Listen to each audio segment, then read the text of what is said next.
episodes will be on the new layout. You see we got the futon right here. So who coming to sit on the couch with comedian Ambrose Jones next, y'all?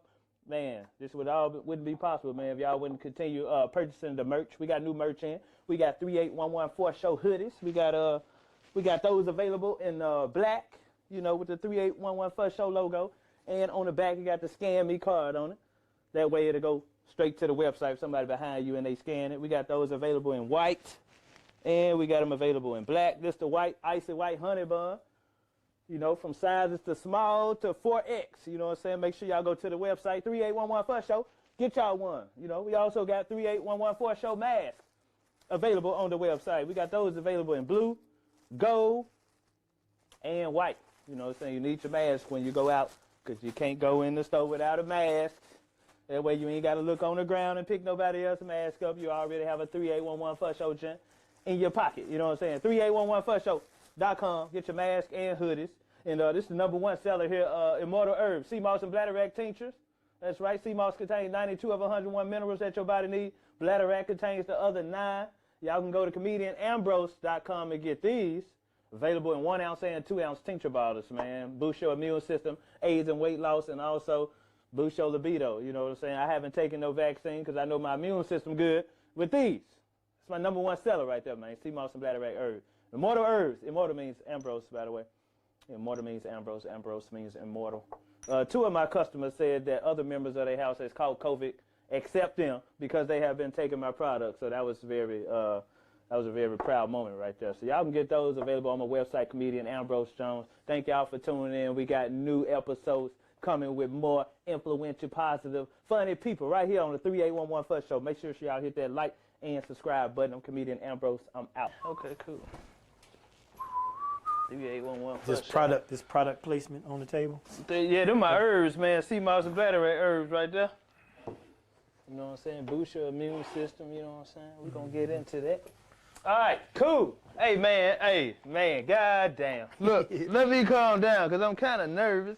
Even though I know who this guy is, we've been knowing each other for a while, man. But this is, yo, he toured around with the most lucrative all-black tour in the motherfucking world. He's created his own platform for younger comedians and veterans to display their motherfucking talents on. Y'all done seen him on BET, Comedy View, Def Comedy Jam. In my eyes, look, he's considered a legend too. Always look out for me when I come through Chicago. I always pick up the phone when I call, man. Very humble guy. Always, blessing the norm, man. Y'all put y'all hands together for the motherfucking Mr. Damon Williams, man. Yeah, I'm about to say, shit, somebody about to come. He's like, who is that? This nigga's But great. this nigga is humble as hell, man. No, how many love, years man. you got in the game? Man, it's 28, be 29 since the first open mic. Look at that. Come November. And still looks 55. That's a blessing, man. Hold on. First of all, most people don't know that, man. You opened into it for the Kings of Comedy, man. Yeah. When they first started, that's like. Actually, it was the second run. The first run was like a trial for them because Guy Torrey was the host and Steve Harvey was the headliner. Okay. But that didn't catch on yet. You know what I'm saying? Yeah. So they revamped it. They added DL. They put Steve at host and let Bernie or Sid close.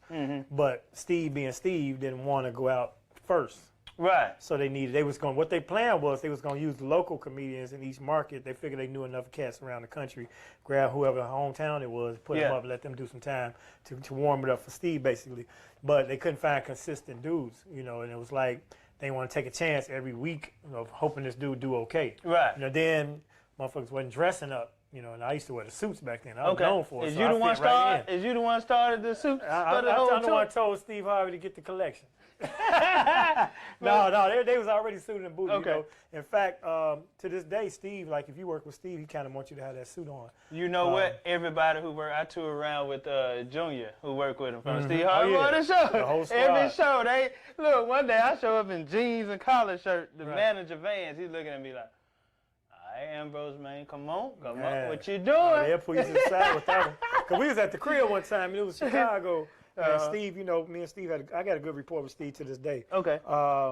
And he was coming to town. He's like, "Dang, you want to open?" I'm like, "Yeah." So I do the show, and the second night, because we did 2 nights, it was a nice joint though. It was a double knit, like, you know, just a walk-in 2-piece joint, but it wasn't a shirt and tie suit. Okay. And they're like, man, no, it was the first night. So the second night, he said, man, that night after the first night, like, we need you to go back to the suit, man. You know, that's what we do. I'm like, all right, well, it's cool. I got suits. I was trying to get out that suit character because people to this day think I'm the dude that wears suits. So in some ways, it kind of hampered me because, like, this was an example. One of my hood homies do hood films, you know, hood Chicago classics. Okay.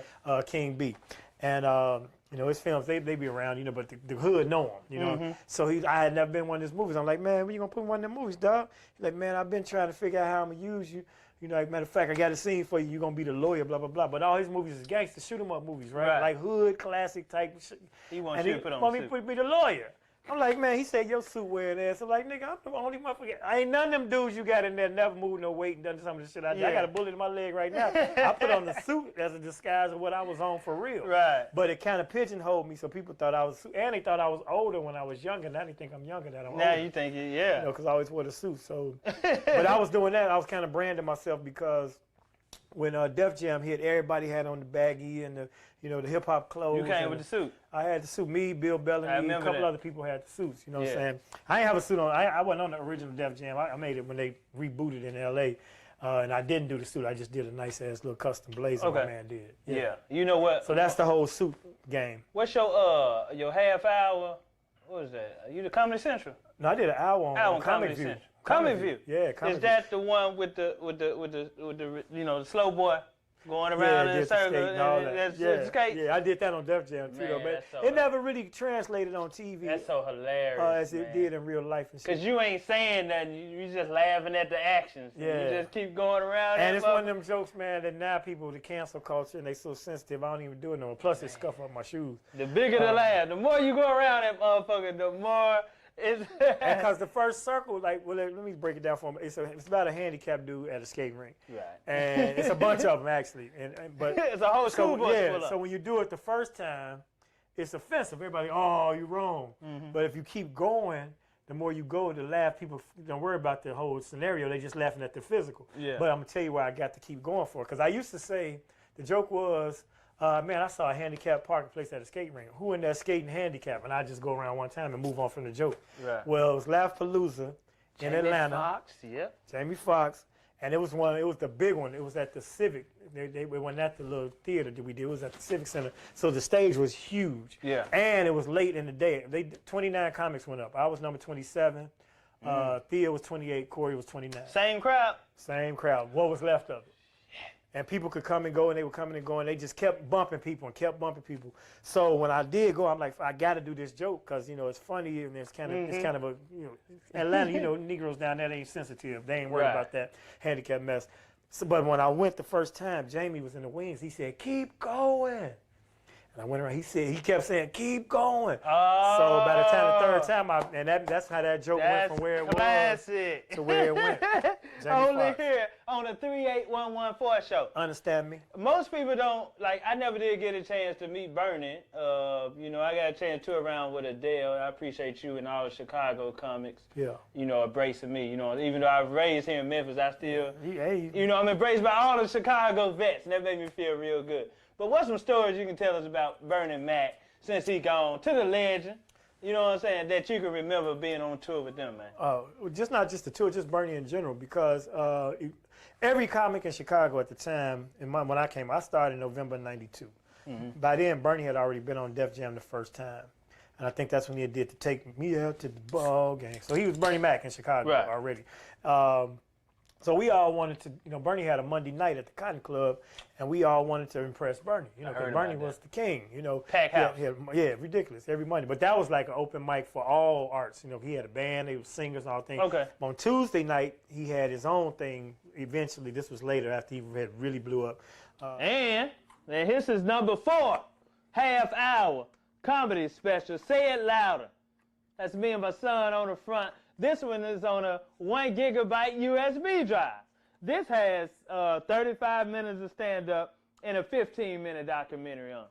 So all these got different material. So this new hour called You Don't Know Me, 15-minute documentary. It's a movie. Y'all go check it out, man. Come on, that's what I'm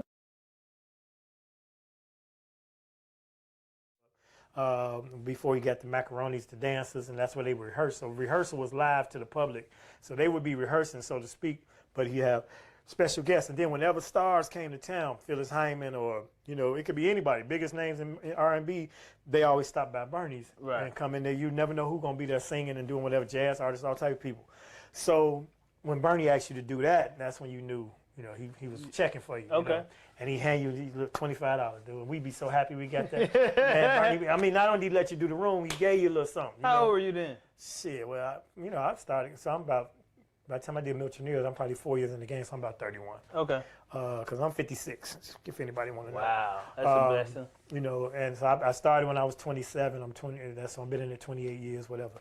But yeah, man. So when Bernie gave you the stamp right there, $25. That's a stamp. It didn't matter. You were 31 years his room. old. You did. That's a blessing. Happy. That's a. Understand me? Should have kept it. Should have framed it. You're right. So, but eventually I went from just being happy to be on the show to when he would tour.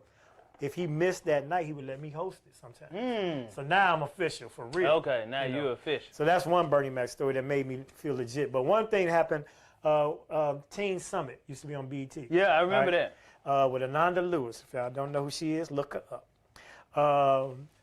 Did Teen Summit, man. They had this lady who was the executive producer for Teen Summit was in Chicago, and we was on this boat. It was a boat party on the cruises, and they had a celebrity auction. Well, they wasn't a celebrity, but it was a bachelor auction. So bachelor, bachelorette. So you could bid on people. You know, there was notables in Chicago, and there was money being raised for charity, and you get to go out on a date with the person, blah, blah, blah. Okay. But I was the MC.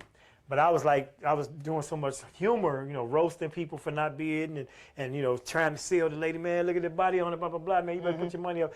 And the lady was in stitches, so she's like, you so funny, who are you, blah, blah, blah. I'm a comedian, I did Comedy View before, I had done it once.